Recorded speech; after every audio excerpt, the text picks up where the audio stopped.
В начале третьего тысячелетия в старинных арабских рукописях был обнаружен фрагмент, который историки долго считали вымыслом. Он описывал человека, прибывшего в город Диарбекр на территории современного Турции с таинственными устройствами, движущимися без помощи животных или рабов. Очевидцы утверждали, что механизмы будто оживали по воле человека.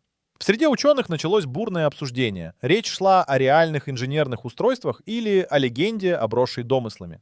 Со временем выяснилось, что этот загадочный человек не выдумка, а историческая личность по имени Ибн Аль-Джазари.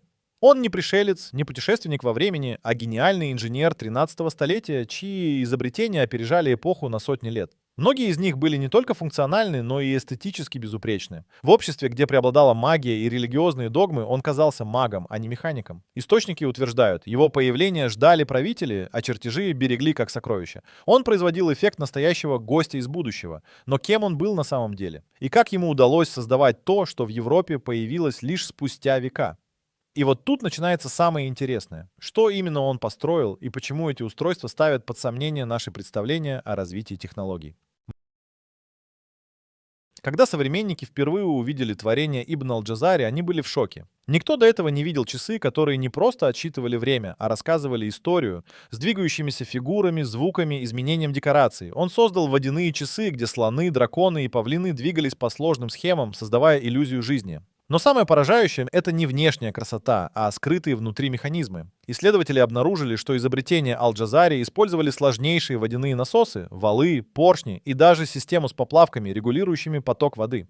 По сути, он сконструировал прообразы автоматов, которые в более примитивной форме появились в Европе только через несколько сотен лет. В средневековом Востоке, где господствовала религия и ремесло, такое мастерство выглядело как вмешательство сверхъестественных сил. Именно поэтому его изобретения казались невозможными. Люди не верили, что человек мог построить такие сложные системы без магии. Современники задавались вопросом, неужели он нашел способ заглянуть в будущее? Но больше всего людей поразило одно устройство, о котором даже сегодняшние инженеры говорят с уважением. Оно не просто развлекало, оно выполняло настоящую работу.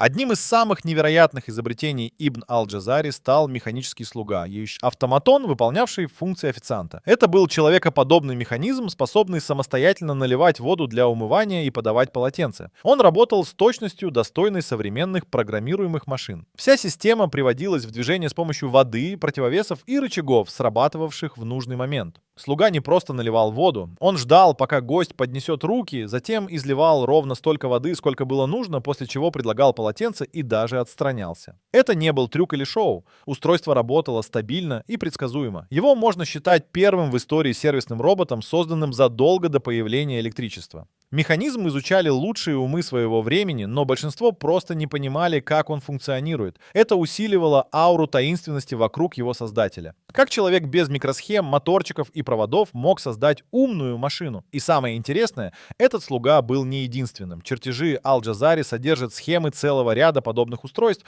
но одно из них выделяется особенно.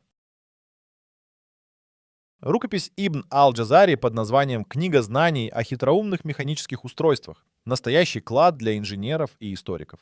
Она включает более 50 схем, каждая из которых подробно объясняет работу конкретного устройства.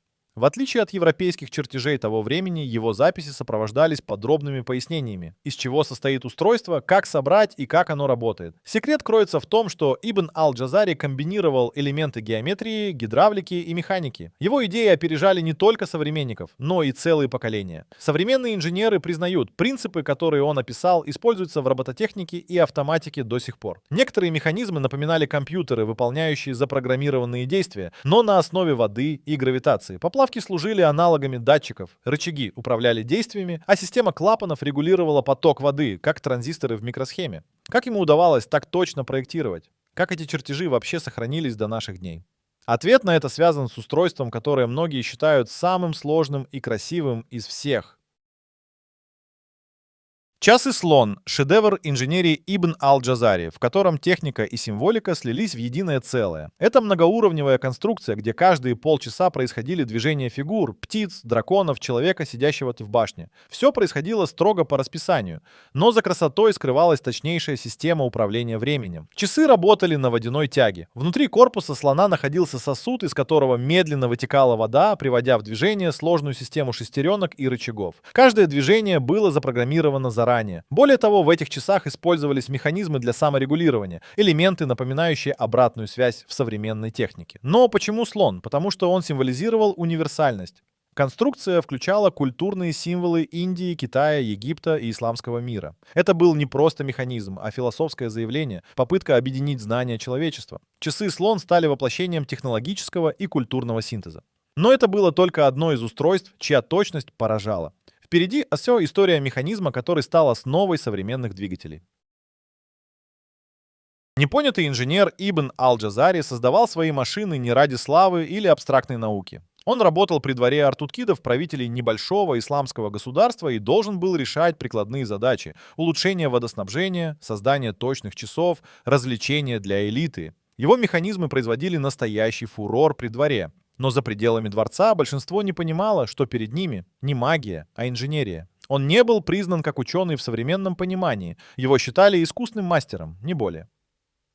Многие его изобретения воспринимались как диковинки, способные развлечь султана, но не как технологическая революция. В обществе, где знания передавались устно и сохранялись в рукописях, трудно было достучаться до широкой публики. Удивительно, но даже спустя столетия его работы оставались почти неизвестными в Европе. Пока инженеры Запада лишь начинали формулировать основы механики, Аль-Джазари уже собирал многоступенчатые системы. Его труды почти забылись, потому что отсутствовала инфраструктура для их распространения. Не было печатных станков, журналов, конференций, а значит, его гениальность стала достоянием лишь немногих. Но если его механические слуги и часы казались чудом, то следующая конструкция выглядела совершенно невозможной. Она не просто вращалась, она преобразовывала движение.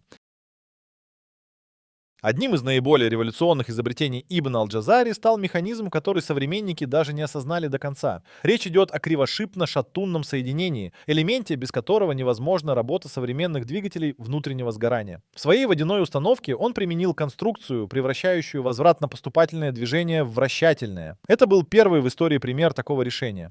Этот механизм позволял создавать постоянное вращение от прерывистого потока воды, и именно он стал прообразом будущих поршневых двигателей. Спустя столетия тот же принцип применили в паровых машинах, затем в автомобильных моторах, но впервые он появился именно в средневековом исламе, за много веков до начала индустриальной революции. Чертежи Аль-Джазари детально описывают, как устроен этот механизм. Он применил его в водяных насосах и автоматических системах подачи воды. Это было не просто изобретение ради развлечения. Он решал практические задачи, улучшая жизнь. И вот здесь возникает интересный вопрос. Если он изобрел то, что человечество откроет лишь спустя века, то не мог ли он повлиять и на другие великие умы своего времени? Следы этого влияния можно найти в весьма неожиданном месте. Да. Леонардо да Винчи — гений эпохи Возрождения, чьи инженерные наброски до сих пор восхищают. Его тетради содержат сотни чертежей механизмов, от винтовых подъемников до человекоподобных роботов. Но если сравнить некоторые его идеи с работами Ибн Аль-Джазари, то возникают любопытные параллели. Оба проектировали многоступенчатые приводы, часы с движущимися фигурами, гидравлические системы и автоматоны. Вопрос: мог ли Леонардо видеть переводы арабских рукописей? В эпоху крестовых походов и Андалусии знания Востока начали проникать в Европу. Некоторые труды арабских ученых переводились на латынь, особенно в Испании и Южной Италии. И хотя прямых доказательств нет, косвенные улики накапливаются. Принцип действия некоторых устройств в тетрадях Леонардо идентичен тем, что описаны у Аль-Джазари. Кроме того, оба мастера были самоучками и художниками, способными сочетать эстетику и механику. Их проекты не просто работали, они выглядели как произведение искусства. Но один жил при султане, другой при герцогах. Один остался в тени истории, другой стал ее иконой. Но есть еще один момент. Леонардо начал рисовать механизмы, когда Аль-Джазари уже давно исчез, а его рукописи хранились далеко на Востоке. Или не так уж и далеко. Ведь кое-какие знания могли дойти до Европы и другим путем. Мы привыкли к идее, что настоящие технологии начинаются с электричества. Моторы, процессоры, схемы — все это якобы появилось только в новое время. Но Ибн Аль-Джазари опровергает это представление.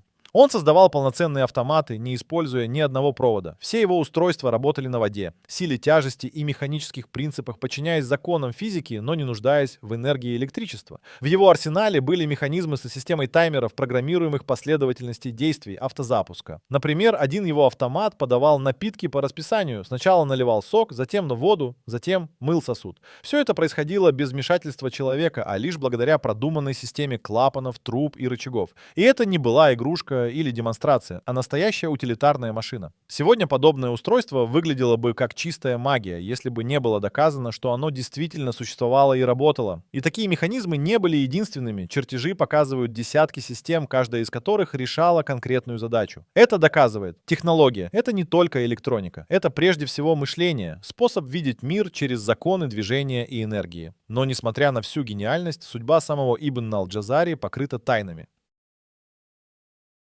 Несмотря на то, что Ибн аль-Джазари был придворным инженером, его след в истории внезапно обрывается. После окончания службы при султане источники о нем молчат. Не сохранилось точных сведений о дате его смерти, месте захоронения или дальнейшей судьбе. Будто он растворился во времени, оставив после себя лишь манускрипт с чертежами и репутацию человека, который создавал чудеса. Причины этого исчезновения могут быть разными. Возможно, его знания не нашли продолжателей. Возможно, политические изменения после его покровителя привели к утрате интереса к инженерному искусству. Или же просто не было той инфраструктуры, которая позволила бы сохранить его имя в веках. Историки находили лишь упоминания о его устройствах в трудах других авторов. Но самого мастера будто вычеркнули из истории. В Европе имя Ибн аль-Джазари почти неизвестно до 20 века. И только современные исследователи начали восстанавливать его наследие. Тут возникает важный вопрос. Почему Запад проигнорировал такого гения? Почему его изобретения не стали фундаментом инженерной мысли? Ответ на это уходит в область культурных противоречий между Востоком и Западом.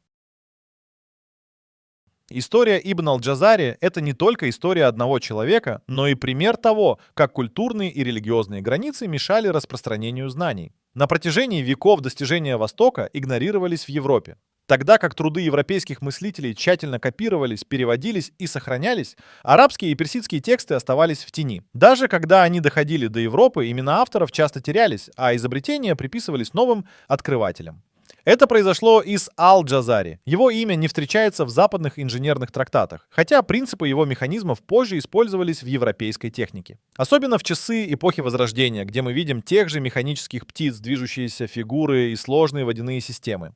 Причиной забвения стало и то, что научная мысль Востока развивалась на другом языке и в иной культурной парадигме. В Европе она воспринималась как экзотика, а не как равная научная традиция. Только в 20 веке, благодаря археологам и историкам науки, рукописи аль-Джазари начали изучать всерьез. Но даже сегодня мало кто знает, что идеи автоматизации, инженерии и робототехники берут свое начало не в эпохе Стивенсона и Теслы, а в средневековом Диарбекре. Однако не все потеряно, ведь наш век дал уникальную возможность вернуть забытые имена. Особенно когда инженеры 21 века решаются на амбициозный эксперимент. В последние десятилетия инженеры по всему миру начали воссоздавать устройства, описанные Ибн аль-Джазари. Одним из самых поразительных проектов стала реконструкция механического слуги, того самого, что подавал воду и полотенце. На основе сохранившихся чертежей и описаний группа ученых из Стамбула построила полностью функциональную копию, использовав исключительно материалы и технологии, доступные в средние века. Результат оказался ошеломляющим. Устройство действительно работало, наливало воду, ждало действия пользователя, а затем аккуратно подавало полотенце. Все без моторов, датчиков и программного кода. Это стало сенсацией. Древние знания снова обрели форму и доказали свою применимость. Подобные реконструкции проводились и в Германии, и в Японии. В Мюнхене воссоздали часы слон. В Токио чьи автоматических музыкантов по чертежам аль-Джазари. Каждый раз результат был один — полное изумление. Все механизмы работали без сбоев, словно напоминая: инженерия — не изобретение нашего времени, а искусство, которому тысячи лет. И вот тут возникает последний, самый важный вопрос. Если в 13 веке человек мог создавать такие машины, то кто он был на самом деле? Настоящий пришелец Ибн аль-Джазари не носил скафандра и не спускался с неба. Он был человеком из плоти и крови, жившим на перекрестке наук, ремесел и культуры. Но его мышление, его подход к проектированию и уровень инженерной проработки делают его чужим в своей эпохе. Он мыслил как изобретатель 21 века, используя ресурсы 13-го. Его механизмы — это не просто красивые игрушки. Это решение реальных задач, автоматизация труда, измерение времени, управление потоками жидкости, взаимодействие с пользователем. Он создал не абстрактные схемы, а работающие системы. А значит, вполне справедливо называть его гостем из будущего. Пусть и метафорически. Он не путешествовал во времени, но смог заглянуть в него. Благодаря магии или чуду, а благодаря мышлению, опережающему свою эпоху. И, быть может, в этом и кроется настоящая фантастика. Не в лазерах или порталах, а в умении человека шагнуть дальше своей культуры, своего времени, своих границ. Так Ибн Аль-Джазари остается для нас напоминанием. Великие умы не зависят от века, в котором они живут. А иногда, чтобы поверить в будущее, достаточно оглянуться в прошлое.